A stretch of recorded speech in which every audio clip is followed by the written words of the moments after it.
કેમ છો વિદ્યાર્થી મિત્રો? હું છું મયુર લિંબાચિયા અને તમે જોઈ રહ્યા છો ફિઝિક્સ બાય મયુર લિંબાચિયા. તો ચલો વિદ્યાર્થી મિત્રો શરૂ કરીએ આજનો આ વિડિયો લેક્ચર, જેમાં આપણે ધોરણ 11 સાયન્સ પ્રકરણ નંબર 9 તરલના યાંત્રિક ગુણધર્મોમાં ટોપિક નંબર 9.4.2 ડાયનામિક લિફ્ટ તેને સમજી અને વિદ્યાર્થી મિત્રો મેગ્નસ અસર કોને કહેવાય એને હું તમને સમજાવીશ. તો ચલો વિદ્યાર્થી મિત્રો શરૂ કરીએ. વિદ્યાર્થી મિત્રો, સૌથી પહેલો પ્રશ્ન ઉદ્ભવે કે આ ડાયનામિક લિફ્ટ છે શું? કોને આપણે ડાયનામિક લિફ્ટ કહી શકીએ? તો વિદ્યાર્થી મિત્રો, એરોફોઇલ કે હાઇડ્રોફોઇલ એટલે કે આ જે આકાર તમે જોઈ શકો છો એ આકારને એરોફોઇલ આકાર કહેવાય, જેને કેટલીક વાર હાઇડ્રોફોઇલ પણ કહેવામાં આવે છે. તો એરોફોઇલ આકાર કે જે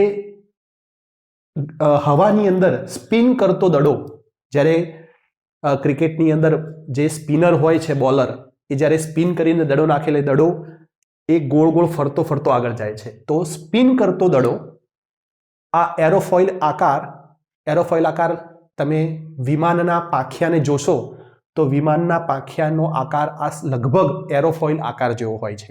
તો આપણે કહી શકીએ કે વિમાનનું પાંખિયું, સ્પિન કરતો દડો કે એરોફોઇલ આકાર જ્યારે તરલમાં ગતિ કરતો હોય ત્યારે એના આકાર અથવા સ્પિનના કારણે ગતિ દરમિયાન એની ઉપર એ આકાર ઉપર કે દડા ઉપર જે ઉપર તરફ બળ લાગે એને કહેવામાં આવે વિદ્યાર્થી મિત્રો ડાયનામિક લિફ્ટ. તો શું લખી શકાય?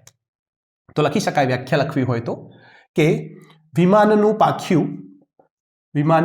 પાંખિયું જેને આપણે શું કહીશું? એરોફોઇલ. કારણ કે વિદ્યાર્થી મિત્રો એરોફોઇલ આકાર જેવો વિમાનનો પાંખિયાનો આકાર હોય છે. સ્પિન કરતો દડો, સ્પિન કરેલો હવામાં ગતિ કરતો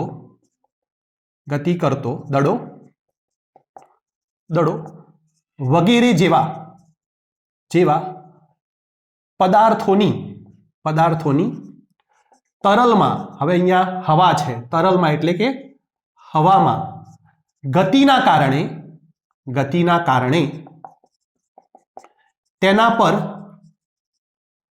લાગતા ઉધ્વ બળને શું કહે છે વિદ્યાર્થી મિત્રો?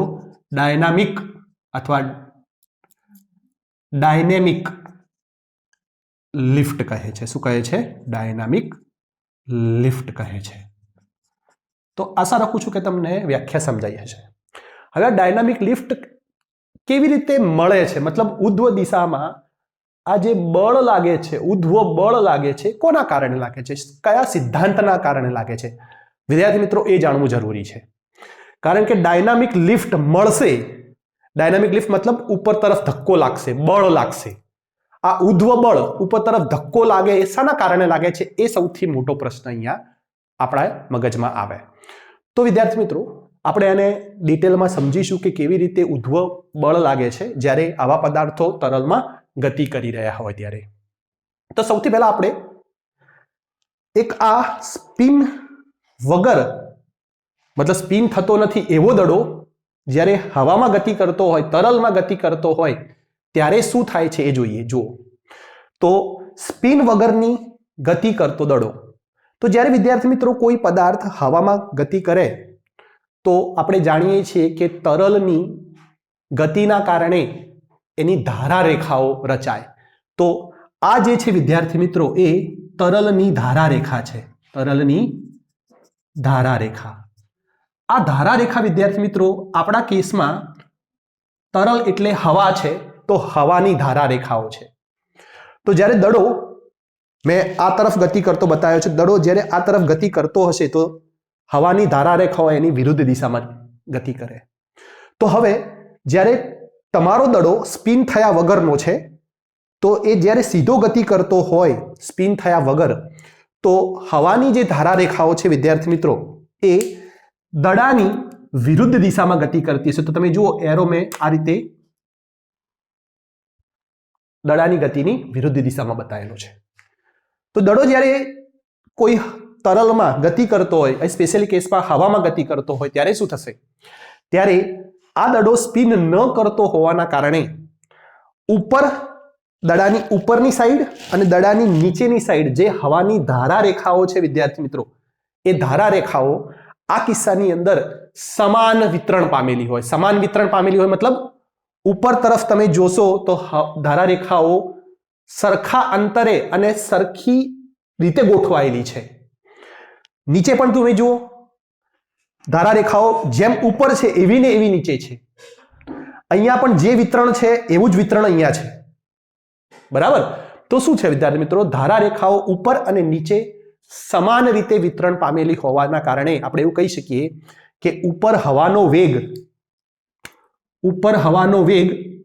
v1 અને નીચે હવાનો વેગ v2, જો આપણે એવું માનીએ તો v1 બરાબર શું થાય, v2 થાય. કારણ કે હવાની ધારા રેખાઓનું અથવા તરલની ધારા રેખાઓનું વિતરણ કેવું થયેલું છે, સમાન થયેલું છે. તો ઉપરનો વેગ અને નીચેનો વેગ સમાન થશે.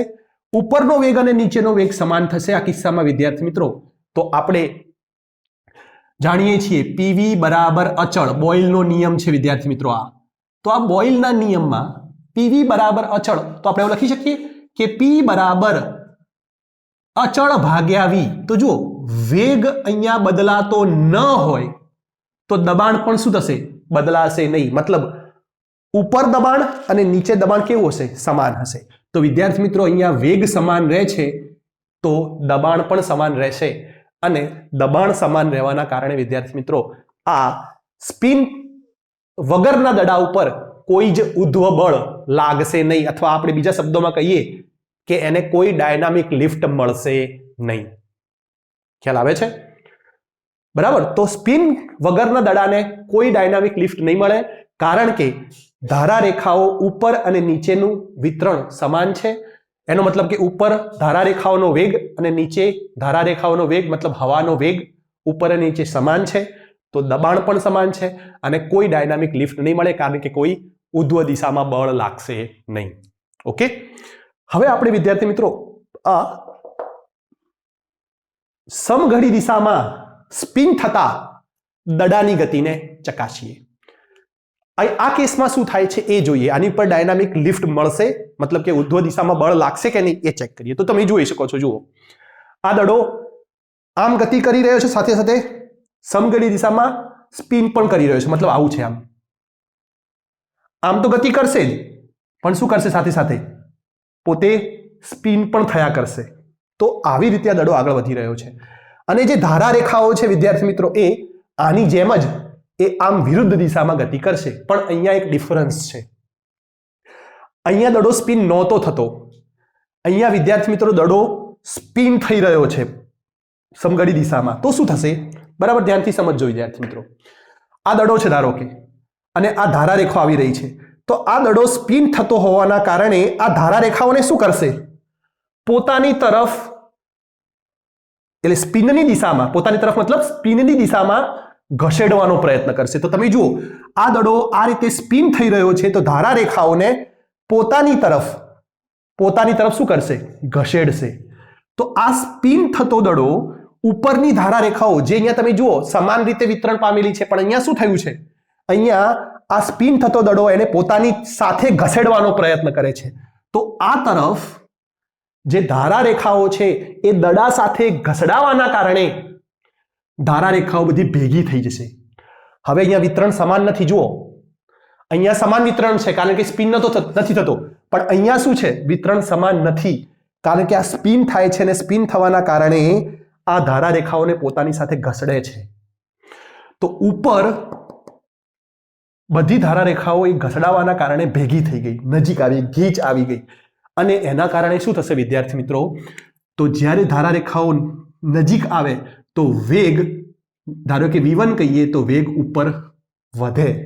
જ્યાં ધારા રેખાઓની ગીચતા વધુ ત્યાં વેગ વધુ. તો ઉપરનો વેગ વધ્યો અને નીચે જુઓ, નીચે શું થશે, નીચે એનાથી ઉલટું ધારા રેખાઓ છૂટી થઈ જાય. તો અહીંયા ધારા રેખાઓ છૂટી થઈ તો વિદ્યાર્થી મિત્રો વેગ કેવો થયો, ઘટ્યો. હવે આપણે આ બોયલનો નિયમ વાપરો, PV બરાબર અચળ. તો અહીંયા જ્યાં વેગ વધે ત્યાં દબાણ ઘટે. તો શું થશે, વેગ વધ્યો તો ત્યાં દબાણ ઘટ્યું. અહીંયા વેગ ઘટ્યો, દબાણ, અને 1 કહીએ તો આને તો આ વેગ ઓછો થયો, દબાણ વધે. તો હવે વિદ્યાર્થી મિત્રો આપણને એક વસ્તુનો ખ્યાલ છે કે દબાણ હંમેશા વધુથી ઓછા તરફ બળ લગાવે, કેમ કે દબાણ શું છે?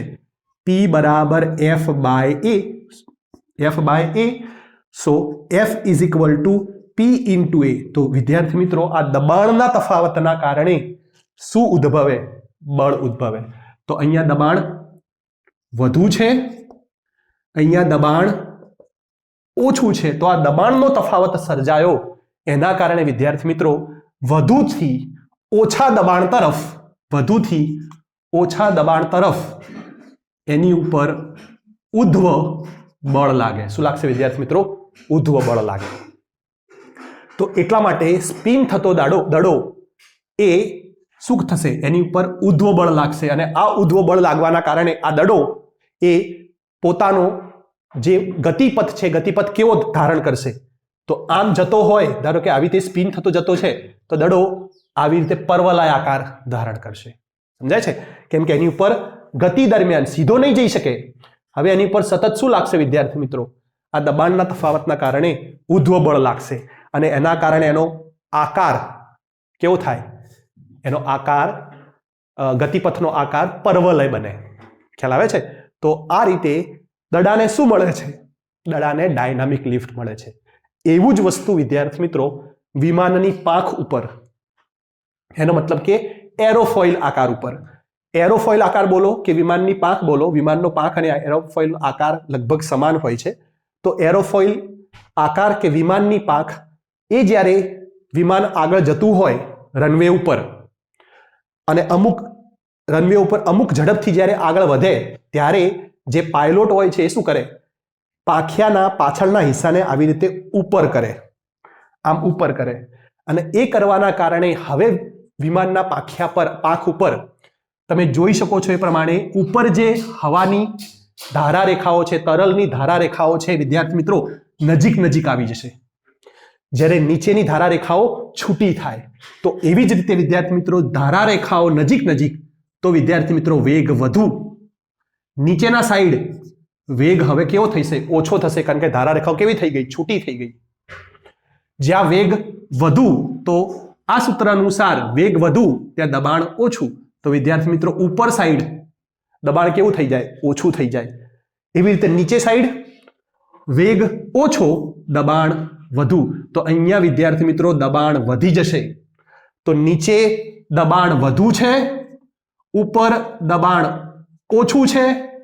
તો વધુથી ઓછા દબાણ તરફ મેં તમને કહ્યું એ પ્રમાણે દબાણના તફાવતના કારણે બળ ઉદ્ભવે.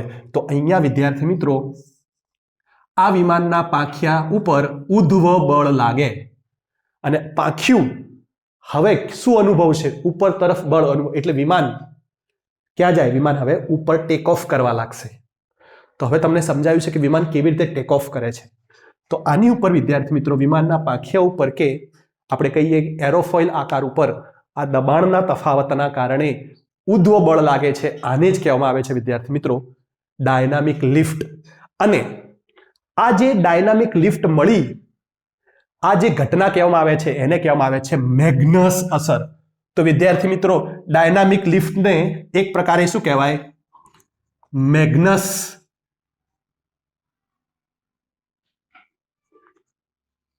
અસર. બરાબર? કયા કેસમાં મેગ્નસ અસર? જ્યારે દડાના કેસમાં, તમારી ચોપડીમાં દડાના કેસમાં એને શું કહ્યું છે? મેગ્નસ અસર કહેવામાં આવ્યું છે. બરાબર?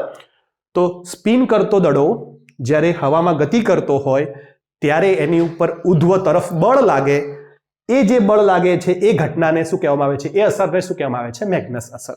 તો તમારી ચોપડીમાં મેગ્નસ અસરને આ દડા સાથે આપેલી છે, તો તમે એની સાથે લખી શકો છો.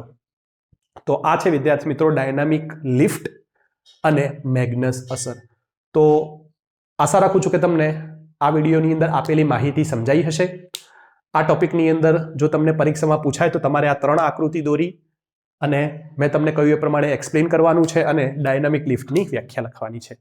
તો આશા રાખું છું કે તમને આ વિડીયો પસંદ આવ્યો હશે, મારી ટીચિંગ મેથડ સમજાઈ હશે. જો વિડીયો પસંદ આવ્યો હોય, ટીચિંગ મેથડ સમજાઈ હોય તો પ્લીઝ ચેનલને સબસ્ક્રાઇબ કરો, નોટિફિકેશન બેલ આઇકોન પર દબાવો અને તમારા ફ્રેન્ડ સાથે આ વિડીયોઝને જરૂરથી શેર કર્યો. હવે આપણે મળીશું નેક્સ્ટ વિડીયો લેક્ચરમાં. ત્યાં સુધી બધા વિદ્યાર્થી મિત્રોને થેન્ક્સ ફોર વોચિંગ. બાય.